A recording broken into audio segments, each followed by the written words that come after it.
So what does the Geert Wilders win mean for Europe? My first guest this evening is Ralph Schoellhammer, academic and political commentator, to contemplate the implications. And Ralph hopefully joins me now down the line. Are you there, Ralph? I am there. Can you hear me, Emil? I can. I could do with a little bit more volume on Ralph, if someone can turn Ralph up a little bit. Ralph, what do you think the result means, the result for the PVV result means for the imminent future of the Netherlands? Well, I think for the Netherlands, it's probably going to be now a significant number of months where they try to form a government. It is not yet clear if Geert Wilders will pull off becoming prime minister, because he needs the cooperation with at least 3 to 4 other parties. But what is really crucial is that this is the first time in a Western European country a supposed right-wing populist party came in first. After Italy is slightly different. So as we would say, the dikes have broken. And I think this is the real significant event that is going on here. Do you think what's happened with Wilders and PVV will have consequential impacts elsewhere in Europe? Does it fire a starting pistol for something else? Oh, yes, absolutely. There is very often the comparison when people talk about Europe, right? It's like the 1920s, the 1930s. But that's an absurd comparison. Geert Wilders is not a fascist. That's entirely ridiculous. But I think what is a good comparison would be 1845, right? 1848 was a big revolutionary year in Europe. And I think Europe has entered pre-revolutionary territory. Now you have an elite that is unwilling to give up the status quo. As you said in the introductory remarks, the uniparties, they cling to the status quo. And underneath them, you have all these different movements now that pop up. As Dr. Frady said before, right? Some of them have different names, they have different ideologies. And you see this now spreading from Eastern Europe to Western Europe. You see it in Dublin, right? You see it in all these different areas. So I think we are in a pre-revolutionary, quasi-1848 moment. And it's unclear. Different countries will come to different solutions. There will be different movements. But this uprising against a status quo maintaining elite, I think that is definitely something that's going to spread over the next couple of years. For me, I don't know what you think, but I think it's important, vital to notice, to be aware that what has happened in Europe, it was made to happen. It didn't happen by itself. The sudden influx of people, it's not necessarily the new people's fault. They're on the move as well for reasons beyond their control also. But we ought to be mindful to look up for the answers to who made this happen and not to each other. No, I agree. And let's not forget one thing. Let me bring in some optimism into this conversation. The whole point of democracy is that it is anti-status quo. The whole idea that you have the people voicing their opinions, that you have the possibility to change the political direction without changing the entire political system. That is the strength of democracy. There is this idea that we all have to vote for Labour or the Tories, or that we have to vote for the Conservatives or Social Democrats. But that's not true. That's not what democracy is about. The very idea of democracy is that if the people are dissatisfied, they can form new movements and they can give them their allegiance. And then they either have to deliver or they disappoint. And this is the situation that Geert Wilders will find himself in. So honestly, don't listen to what everybody says. This is a life sign of democracy. I mean, what do you want? Do you want people to have the opportunity to vote for other parties? Or do you want them to have the revolution in the street? I mean, I don't think that the latter one is entirely out of the possible. But I'd rather have changes at the voting booth and then change that makes life better for the people than to force them to go into the streets. Frank Ferreri, what do you make of that? A lifeline for democracy? That this idea that that this is a hopeful sign, short of bloody flaming revolution. Well, it is. I mean, without a doubt, it's for the first time in my life that I've seen a trend crystallizing, whereby a lot of people that were voiceless beforehand are taking themselves seriously and are organizing and doing stuff. And these are not university-educated professors and university-educated activists. These are people, ordinary people who've decided that enough is enough. And the thing about democracy that people forget is that when democracy was invented, it was preceded by the development of hatred for democracy. Anti-democratic theories preceded democratic theories because the Greek elites hated the demos. And in many ways, the pathologization of populists actually begins in Greece. And that theme of trying to, in a sense, undermine democracy continues to this day. And I think what Ralph is really saying is that at the end of the day, the only weapon we have that could actually bring things forward is democracy. So we have to take democracy very seriously and push it as far as possible. Ralph, to come back to you, obviously Milei in Argentina is a very different place, in different circumstances, in a different context. But is that also, at the other end of the world, part of this same picture that you're talking about, that Frank Furedi is talking about? I think so. And I think what they share in common is kind of this idea of doing something new, even though some gradations are different. Now, about Milei in Argentina, what I think is really important is that he has realized it's not just the other parties or the parties in power. There is a permanent bureaucracy that is really what we have to overcome, because this is also the problem for Wilders, this is the problem for Meloni, this is the problem for every quote-unquote populist that comes into power, that there are many, many agencies that are entirely unaccountable to the electorate, and they will just grind on. It doesn't matter for them who's in power, right? There's this famous saying, I think it was Edgar Hoover, who said he doesn't care who's president under him. And now we don't have one J. Edgar Hoover, we have like 10, 100 J. Edgar Hoovers. Every leader of an agency, they pretty much can do what they want because they're not accountable to anyone. So we'll need, and I think this is where Milei goes in the right direction, you need a quote-unquote, I'm being deliberately provocative, a purge of the bureaucracy, right? You need to get certain people out if you want to do something new. It's not just the people on top, it's also the people along the line, down the entire bureaucratic institutions. And it's ultimately always the responsibility of the people, is it not? I was very impressed by a line in a recent speech by Milei where he said that he hadn't come to guide lambs, but to awaken lions. And I think that kind of rhetoric is very potent, because people have to be reminded of their innate power as individuals and collectively, and it's manifest in democracy. It is, and I think you point to something, because we have to be very careful. If we don't allow these quote-unquote populists and their opinions and their views to have an impact in a democratic system, people will turn to really undemocratic politicians. We haven't seen a true fascist in Europe for decades, but I will not rule out that they will appear at some point. And then we'll see, then you can really have the Mussolini-like figures, the Hitler-like figures. And that will be a completely different ballgame. But those charismatic individuals do exist. So if we really want to avoid that from happening, we need to give these voices, as Dr. Furedi has accurately described, the chance to speak within the democratic system, because otherwise they will look for representatives outside the democratic system. Absolutely. The demagogue is always there waiting for an opportunity. Ralph Schoellhammer, as always, thank you so much for your insight. We'll speak again soon. Thank you. Another break, after which I'll be joined by the British former rower and sometime Conservative Party candidate Alex Story to discuss what this win may mean for the rest of Europe and indeed the world. Don't go anywhere.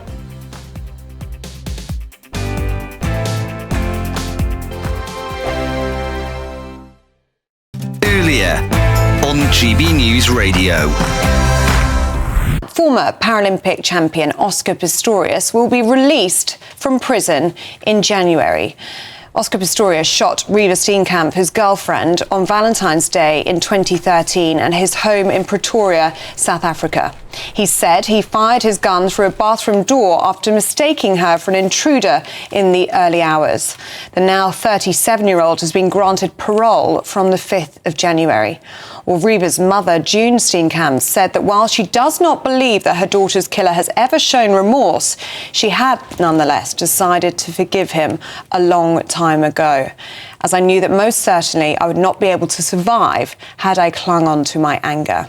But we're asking today, can you ever truly and completely reform?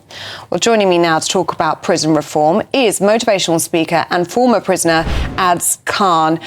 Very good morning to you, Ads. Thank you very much for your company this morning. I mean, the Oscar Pistorius trial, that whole story is just something that haunts people all around the globe. It was a man, an absolute hero, the Blade Runner, a hero in South Africa and around the world, went from hero to zero after killing his girlfriend, shooting her through the bathroom door. Do you think a man like that, is it possible for him to reform? In terms of what reform and rehabilitation is, it's not just about changing your behaviour. about time to develop responsibility, empathy, and to positively contribute to society. Now, he's not even admitted his crime. So has he developed responsibility? Has he taken responsibility for his actions? I think not. And what do you make of the mother of Reba Steenkamp, June Steenkamp, when she says that she has decided to forgive Oscar Pistorius a long time ago because she thought holding on to that anger would kill her? What do you make of that kind of forgiveness that she has shown? I think it's really courageous. I think she's absolutely a woman to be admired. And it's a great extent. She's been through some really troubling situations. And as of recent years. So for her to come out with that statement, I think it just shows what kind of a family and what kind of a woman that she is. And in my eyes, she's the queen. Ads, what do you think Oscar Pistorius, what do you think his experience will be like now, coming out of prison for the first time in 10 years? Well, I think he's coming out of prison and going straight into a mansion. And so based on that, it's an unfortunate set of circumstances. You're listening to GB News Radio. Welcome back to Neil Oliver Live. My next guest, Alex Storey, is perhaps best known to many for his role as part of the British men's rowing 8 at the 1996 Olympic Games in Atlanta. But after that career, he turned to politics. He has stood as a Conservative candidate on more than one occasion. He now lives in Salzburg and, as well as working in finance, is a regular contributor to UK news publications. Alex joins me now. Alex, you've been listening to the conversation so far, the powerless state of democracy or not. Where do we go from here? What would you see as the way ahead? Well, the way I like to think about it, I like to think in frameworks, and I think your previous guest talked about the permanent bureaucracy. I think once we make observations and we pinpoint the problem, we have to focus on those. I think the first one is the permanent funding issue is something that we as citizens have to deal with. We have to find a way of definancing these organizations who have claimed for themselves a power that they've taken away from us, which is the power to regulate, the power to legislate on things whether we like them or not. And the other thing is it leads to this power that they've got through that permanent financing is expediency. They no longer care about principles because principles act as a constraint, and constraint is something that that works against the plan that they might have. So that's the second point. The third one is what we need to combat is this obvious double standard that has developed over the course of time. Most of us keep mentioning it. We keep saying that there is a double standard, but it points to something very, very, very deep. And that, in my view, is the creation of a caste system. And we see the caste system in full display. We had the Commission on Racial Equality a year or so ago, which was actually a very good document that shows that at the bottom of the caste system that we've created in Britain, you have the poor white working man, boy and girl. They're no longer relevant, and they're no longer relevant because what they represent is a worldview that the permanent bureaucracy, the permanently funded apparatus of the state has essentially rejected. Frank, I think you mentioned in your opening remarks the idea that the uniparties are zombified for want of ideology. And that seems to chime with what Alex is saying about an absence of principle. It is. They are running on empty. Yeah. And because they're running on empty, what they've done is they've created a network of institutions which begin with the non-governmental organizations who are very powerful. People don't realize how powerful they are, all the way to a variety of parastatal bodies who are not legally in a position that they should be, which they haven't got the authority of being accountable, all the way to international organizations. And so therefore what you've got is an institutional framework which offers a permanent excuse to any politician who can say, it's not my responsibility. I wasn't responsible for making this decision. It was this expert, this was this international organization. Or when you ask them, well, where did this policy come from? And so and they use the word, it was our stakeholders, who determined. But the stakeholders are invariably people who are their mates, who they've kind of invited to become to brief them and to develop all these different policies. So this is a network that is not based on ideology. It is based upon the fact that they do believe one thing. The thing that they do believe in is that they're better than we are. Yeah. And they use the expression, that's the giveaway expression, is we are here to raise awareness. Have you heard that expression? Yeah. We're raising your awareness. So the implication is we are the aware, and you and I are idiots who need to have our awarenesses raised. And I think that sense of superiority is something that they cultivate all the time, even though it's not based on anything substantial. Alex, to me, there's something crucial, actually, in the way in which populism and populist, they've become pejoratives. I see hope in that. I see that whoever it is we're up against are plainly aware of and acknowledging the threat of the people. They do see that with the PVV and with Milei in Argentina and with other populist groups rising across Europe, that finally they may be confronted by a meaningful challenge. Well, I think there's hope and there is danger, because the referendum in 2016 has been seen by this group of people as the last time that the people will be asked anything sensible and serious.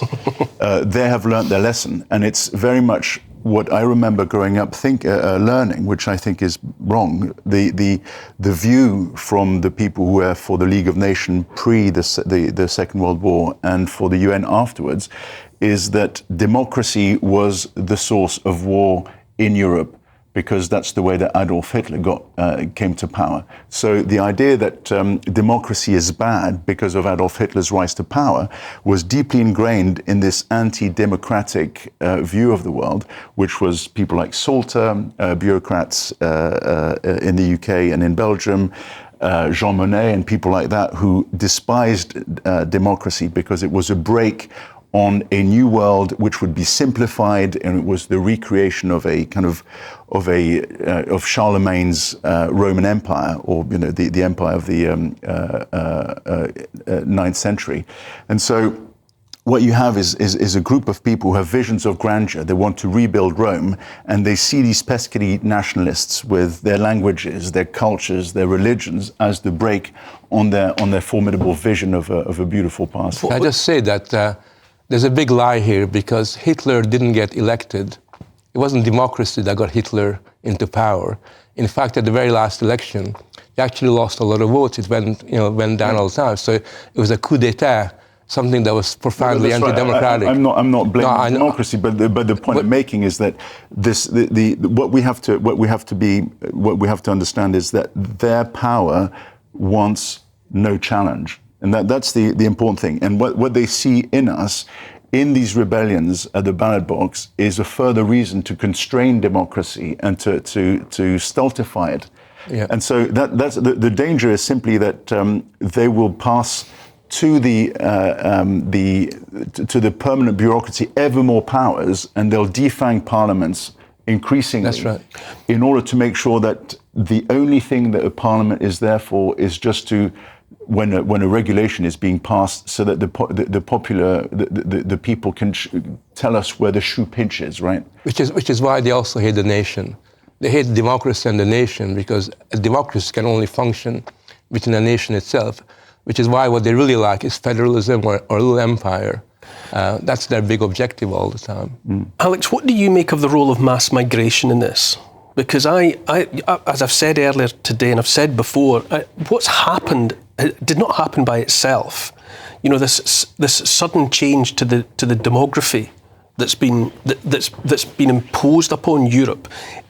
Is that being used? Are these the factionalizing and the hatreds between people, are they being exploited to compromise the power of the people, to stop any unity crystallizing? Well, there are two things I'd say about that. There's one which is the dumb mechanism of economic theory, and I'll go very quickly into this. It's economists would say that growth comes from two things. One is productivity, and the other thing is population growth. So that's the way that an economist looks at where growth comes from. 50% productivity, 50% population growth. Because on the 50%, which first of all, in nature, nothing is equally split. So you can also already rubbish the theory, but it's very important to realize that it's completely embedded in the way that our governments see the origination of growth. So the first one is difficult because it requires education, it requires infrastructure, it requires strategy. But the other one, population growth, that's a lot easier. The only thing you need to do is to open the borders and forget about controlling them. What you want in order to have GDP growth going up is population growth. That's the easiest way to get that silly number that is completely meaningless to go up. But it's really important for the political class because that's the way they tap. But at the very least done with scant consideration for the impact that it had on the people. But I'm going to, Alex, I'm going to have to go to a break. I'm purely run out of time. Thank you so much for that this evening, though. Alex Storey, thank you for that.